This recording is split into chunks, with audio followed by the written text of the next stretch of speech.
पिछले दशक में कैंसर 20% से भी अधिक बढ़ा है। कैंसर आज बीमारियों से होने वाली मृत्यु का दूसरा सबसे कॉमन कारण है और आने वाले समय में ये सबसे कॉमन कारण बन सकता है। प्रत्येक 5 में से 1 व्यक्ति कैंसर के रिस्क पर है। यद्यपि हर 6 में से 1 मृत्यु कैंसर की वजह से होती है, लेकिन फिर भी यदि सही समय पर डिटेक्ट हो जाए तो 90% से अधिक कैंसर को पूर्णता से ठीक किया जा सकता है। इन डेंजरस आंकड़ों को देखकर और सुनकर सिर्फ एक सवाल जहन में उठता है कि क्या कोई ब्लड टेस्ट ऐसा है जिससे कैंसर को टाइमली डिटेक्ट किया जा सकता है? क्या कोई हेल्थ पैकेज या कोई लैब पैकेज ऐसा है जिससे कैंसर स्क्रीनिंग को करेक्ट मेथड से किया जा सकता है? नमस्कार दोस्तों, मैं हूं डॉक्टर कौशल यादव, एक कैंसर सर्जन। इस वीडियो के माध्यम से आज मैं आपसे ये जानकारी शेयर करूंगा और अवगत कराऊंगा कि कैंसर से रिलेटेड ब्लड टेस्ट क्या हैं और उनकी उपयोगिता क्या है। इन सभी ब्लड टेस्ट के बारे में हम सब समझते हैं। पहला है ब्लड सेल काउंट या उनके नंबर से रिलेटेड ब्लड टेस्ट, आमतौर पर जिसे सीबीसी कहा जाता है। सीबीसी और पेरिफेरल स्मीयर में जो ब्लड कैंसर से उनमें कुछ चेंजेस आ जाते हैं और इसको डिटेक्ट करके ट्रीटमेंट और प्रॉपर वर्कअप शुरू किया जा सकता है। दूसरे टेस्ट हैं tumour markers. Tumour markers blood के वो टेस्ट हैं जो कैंसर सेल्स और ऑर्गन से बनने वाले केमिकल और प्रोटीन एंटीजेंस को डिटेक्ट करते हैं। ट्यूमर मार्कर कैंसर संबंधित किए जाने वाले ब्लड टेस्ट में सबसे कॉमन ब्लड टेस्ट हैं और ये सबसे मिसयूज भी किए जाते हैं। ट्यूमर मार्कर्स कई तरह से उपयोगी होते हैं। पहला है स्क्रीनिंग और अर्ली डिटेक्शन के लिए। इनमें से सबसे कॉमन है सीरम पीएसए, जिसे प्रोस्टेट कैंसर में डिजिटल रेक्टल एग्जामिनेशन के साथ स्क्रीनिंग के लिए यूज़ किया जाता है। दूसरा है कुछ कैंसर्स के डायग्नोसिस के लिए अलग अलग कैंसर से अलग अलग ट्यूमर मार्कर्स निकलते हैं और वो अलग अलग लेवल्स पे बढ़ते हैं। तीसरा है कैंसर के प्रोग्नोसिस या उसकी तीव्रता को मापने के लिए। यदि ट्यूमर मार्कर्स का ब्लड लेवल 10 गुना से अधिक है तो ट्यूमर एडवांस स्टेज में होता है। और चौथा है ट्रीटमेंट की इफ़ेक्टिवनेस को देखने के लिए, परखने के लिए। ट्रीटमेंट के दौरान जैसे ट्यूमर मार्कर का लेवल चेंज होता है, बढ़ता है या घटता है, उससे हम ट्रीटमेंट की इफ़ेक्टिवनेस को जांच सकते हैं और ट्रीटमेंट में मॉडिफिकेशंस कर सकते हैं। उपचार के बाद कैंसर की रिकरेंस को जानने के लिए भी और उसकी मॉनिटरिंग के लिए भी यूजुअली ट्यूमर मार्कर्स को बाकी इन्वेस्टिगेशन के साथ और क्लिनिकल एग्जामिनेशन के साथ प्रयोग में लाया जाता है। ट्यूमर मार्कर्स काफ़ी जगह बहुत उपयोगी सिद्ध होते हैं, लेकिन इसको किस तरह से उपयोग में लाना चाहिए और इसके क्या क्या बेनिफिट हो सकते हैं, उसको डॉक्टर के साथ एक परामर्श के द्वारा अच्छे से समझना बहुत महत्वपूर्ण है। हम कॉमन प्रयोग में आने वाले ट्यूमर मार्कर्स के बारे में आपको अवगत कराते हैं। Serum CA-125, carcinogenic antigen 125। CA-125 मुख्यतः ओवरी कैंसर का ट्यूमर मार्कर है। इसके अतिरिक्त ये यूट्रस, फैलोपियन ट्यूब या पेरिटोनियम के कैंसर्स में भी बढ़ता है। CA-125 कुछ ऐसी डिसीज़ में भी बढ़ता है जो कैंसर नहीं है, जैसे कि एब्डोमिनल ट्यूबरकुलोसिस, एंडोमेट्रियोसिस। CA-125 का नॉर्मल लेवल 0 से 35 यूनिट्स पर ml तक होता है और इनिशियल स्टेजेस जो कैंसर की हैं, ओवरी कैंसर की, उनमें CA-125 का लेवल नॉर्मल भी हो सकता है। HE4, human एपिडिडमल factor 4। HE4 भी ओवेरियन कैंसर का ही एक ट्यूमर मार्कर है और ये CA-125 से ज़्यादा स्पेसिफिक माना जाता है। अक्सर CA-125 और HE4 दोनों को इकट्ठा ही कैलकुलेट किया जाता है। इन दोनों को इकट्ठा कैलकुलेट करके एक इंडेक्स भी मेज़र किया जाता है जिसे risk of ovarian malignancy rhythm या रोमा वैल्यू कहते हैं। प्री मेनोपॉज़ल फीमेल्स के अंदर 13% से अधिक और मीनोपॉज के बाद वाली महिलाओं में 76% से अधिक रोमा वैल्यू होने पर ओवेरियन कैंसर का रिस्क अधिक होता है। PSA, prostate specific antigen. PSA prostate cancer के डिटेक्शन और उसकी मॉनिटरिंग का ट्यूमर मार्कर ब्लड टेस्ट है। प्रोस्टेट कैंसर के अलावा प्रोस्टेट के साइज बढ़ने पर भी प्रोस्टेट स्पेसिफिक एंटीजन बढ़ सकता है। प्रोस्टेट की नॉर्मल वैल्यू की अपर लिमिट 4 नैनोग्राम पर ml तक ली जाती है। 60 वर्ष से कम आयु में 2.5 से 3 नैनोग्राम पर ml तक भी इसकी अपर लिमिट मानी जाती है। पीएसए को डिजिटल रेक्टल एग्जामिनेशन के साथ प्रोस्टेट कैंसर की स्क्रीनिंग में 50 से 75 वर्ष की आयु के पुरुषों में वर्ष में एक बार एडवाइस किया जाता है। CEA कार्सिनो embryonic antigen. CEA colon और रेक्टम के कैंसर का ट्यूमर मार्कर है। सीईए की ब्लड वैल्यू से कैंसर की स्प्रेड और कैंसर के ट्रीटमेंट रेस्पॉन्स का पता चलता है। यदि सीईए का लेवल ज़्यादा है तो कैंसर की स्प्रेड भी ज़्यादा है। यदि ट्रीटमेंट में सीईए का लेवल कम हो रहा है तो ट्रीटमेंट का रेस्पॉन्स एडिक्वेट आ रहा है। सीईए का लेवल कैंसर के डायग्नोसिस का कन्फर्मेटरी नहीं माना जाता है। सीईए कोलन और रेक्टम कैंसर के अलावा कुछ अन्य कंडीशंस में भी बढ़ता है, जैसे कि इन्फ्लेमेटरी बाउल डिसीज। कोलन और रेक्टम के कैंसर के अलावा सीईए कुछ अन्य कैंसर्स में भी बढ़ सकता है, जैसे pancreas cancer, lung cancer, medullary thyroid cancer या दूसरे एडिनोकार्सिनोमा टाइप के कैंसर। सीईए के नॉर्मल वैल्यू को हम लोग 2.5 नैनोग्राम पर ml तक मानते हैं और स्मोकर्स में ये वैल्यू 5 नैनोग्राम पर ml तक भी अपर लिमिट में हो सकती है।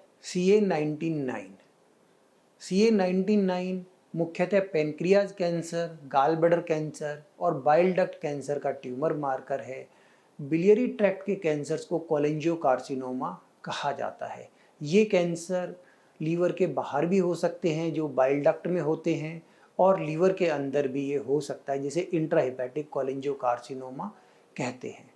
पैनक्रियाटिक कैंसर और कोलेंजियोकार्सिनोमा के अलावा CA19-9 पैनक्रियाटाइटिस, कोलेंजाइटिस और लीवर एब्सेस में भी बढ़ सकता है। कभी कभी ब्रेस्ट कैंसर या ओवेरियन कैंसर में भी ये बढ़ सकता है। CA15-3 ब्रेस्ट कैंसर का जो ट्यूमर मार्कर है वो CA15-3 है। ये ब्रेस्ट की जो बिनाइन डिसीजेज हैं, जैसे कि फाइब्रोसिस्टिक ब्रेस्ट चेंजेस, इनमें भी CA15-3 की वैल्यू बढ़ सकती है। ब्रेस्ट कैंसर के ट्रीटमेंट में ये फॉलोअप मॉनिटरिंग में हेल्पफुल हो सकता है। CA15-3 के साथ CA27-29 भी एक ब्रेस्ट कैंसर का ट्यूमर मार्कर है। अगला है सीरम AFP या alpha fetoprotein. Serum AFP liver के सबसे कॉमन कैंसर का ट्यूमर मार्कर है, जिसे हिपेटोसेल्युलर कार्सिनोमा कहा जाता है। AFP liver cancer, hepatocellular carcinoma के अलावा जर्म सेल ट्यूमर्स में भी एक प्राइमरी ट्यूमर मार्कर के रूप में प्रयोग किया जाता है। ये जर्म सेल ट्यूमर मेल्स में टेस्टिस से और फीमेल में ओवरी से अराइज होते हैं। जर्म सेल ट्यूमर ज़्यादातर यंग एज में होते हैं। AFP का जो नॉर्मल लेवल है वो 0 से 10 नैनोग्राम पर ml के आसपास होता है। AFP का लेवल लीवर से रिलेटेड इन्फेक्शन या डिसीजेज में भी बढ़ सकता है। बीटा HCG भी जर्म सेल ट्यूमर्स का ही एक ट्यूमर मार्कर है और ज़्यादातर ये AFP और LDH के साथ प्रयोग में किया जाता है। बीटा HCG का लेवल कोरियोकार्सिनोमा में भी बढ़ता है और बीटा HCG के लेवल्स को नॉर्मल प्रेगनेंसी में भी मॉनिटर किया जाता है। LDH भी जर्म सेल ट्यूमर मार्कर में एक प्राइमरी ट्यूमर मार्कर की तरह यूज़ किया जाता है। जब भी किसी लोकेशन में जर्म सेल ट्यूमर के होने का सस्पिशन होता है, चाहे वो टेस्टिस है या ओवरी है, और कभी कभी कुछ अन्य ऑर्गन्स हैं जहाँ जर्म सेल्स हो सकते हैं, जैसे कि मिडेस्टिनम में या एब्डोमेन में, तो LDH, बीटा HCG और AFP को ट्रीटमेंट के इनिशियल वर्कअप में मेज़र किया जाता है। LDH लिम्फोमा और ल्यूकीमिया में भी ट्यूमर मार्कर के लिए इस्तेमाल किया जाता है और इसकी नॉर्मल वैल्यू 140 से 280 तक मानी जाती है। अगले हैं सीरम थायरोग्लोबुलिन।